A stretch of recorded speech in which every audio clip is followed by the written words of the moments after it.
It was a brisk autumn evening in Milwaukee, Wisconsin on October 14, 1912, when a growing and expectant crowd gathered outside the Gilpatrick Hotel to catch a fleeting glimpse of Theodore Roosevelt. The former president of America was now the leader of the Republican breakaway Progressive Party, also known as the Bull Moose Party. Roosevelt was in the thick of campaigning for what would be an historic, unprecedented third term in office. Excitement and curiosity charged the air. Roosevelt, robust and energized despite his advancing years, descended the hotel steps, preparing to greet his supporters before heading to a nearby venue to deliver a crucial campaign speech. The crowd pressed close, a sea of faces glancing up at the man who sought to lead their country once again. But not everyone there was a supporter, and one man in particular, a bar owner named John Schrank, was so against Roosevelt that he was about to take matters and history into his own hands. Without warning, a crack tore through the congregation, a sharp punch, greeted at first with a confused hush, and then with sudden chaos. The surrounding witnesses soon realized that a shot had been fired and that Roosevelt had been hit.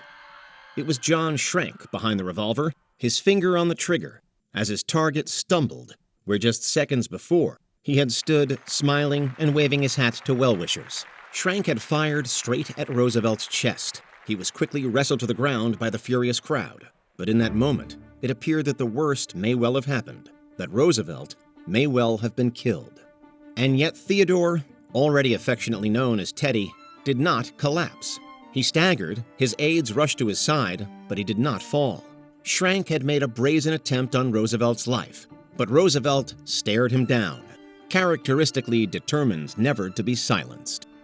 This is the story of the attempted and failed assassination of Theodore Roosevelt.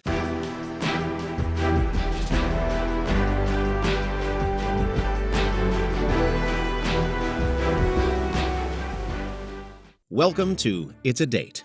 In the months leading up to October 14, 1912, Theodore Roosevelt had been at the center of one of the most extraordinary presidential campaigns in American history up until that point.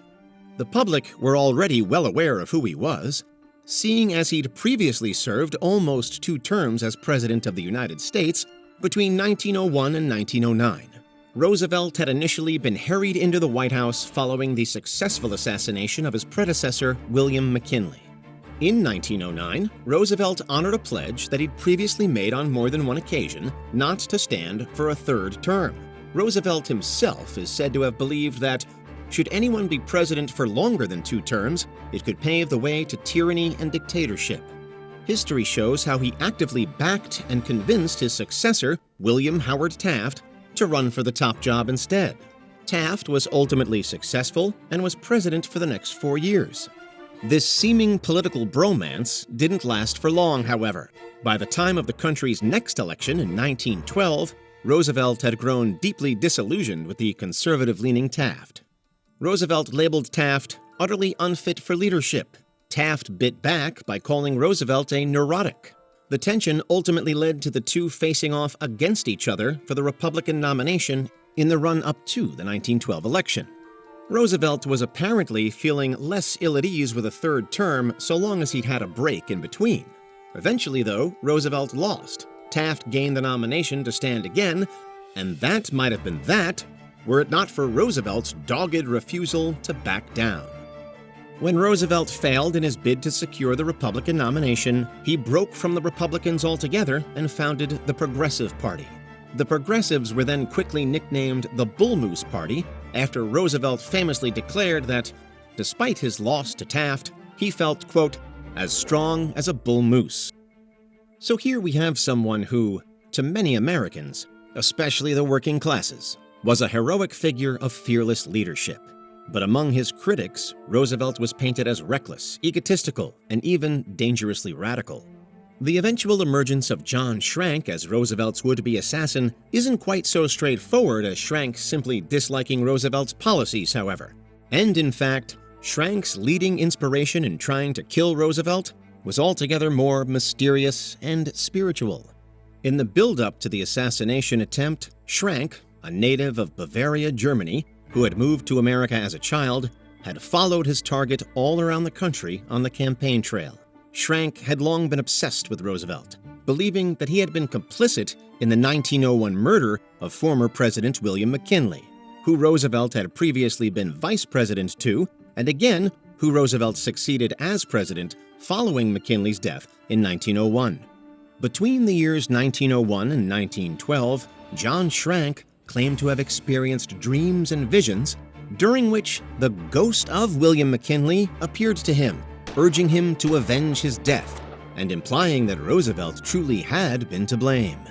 In reality, there is no historical suggestion that Roosevelt was involved, but in Schrank's mind, the case against him was clear.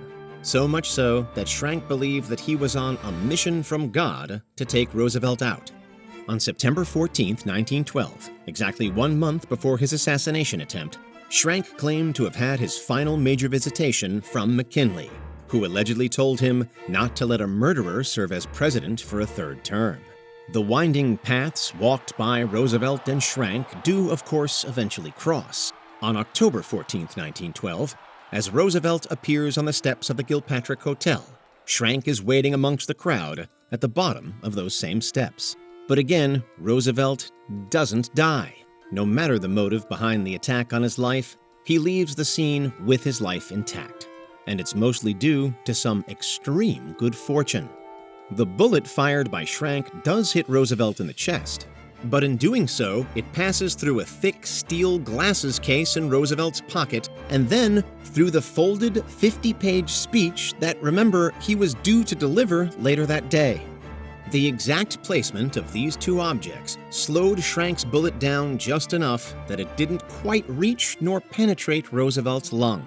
Instead, it lodged in the surrounding muscle across his chest. Roosevelt may have been hurt, but remarkably, he carried on. He stayed standing before the crowd, and even persuaded them not to lynch Schrank there and then, following Schrank's almost immediate capture. Roosevelt was clearly opposed to violence against his attempted assassin as punishment. The wounded campaigner did then leave the scene, but only to travel to the auditorium he was due at.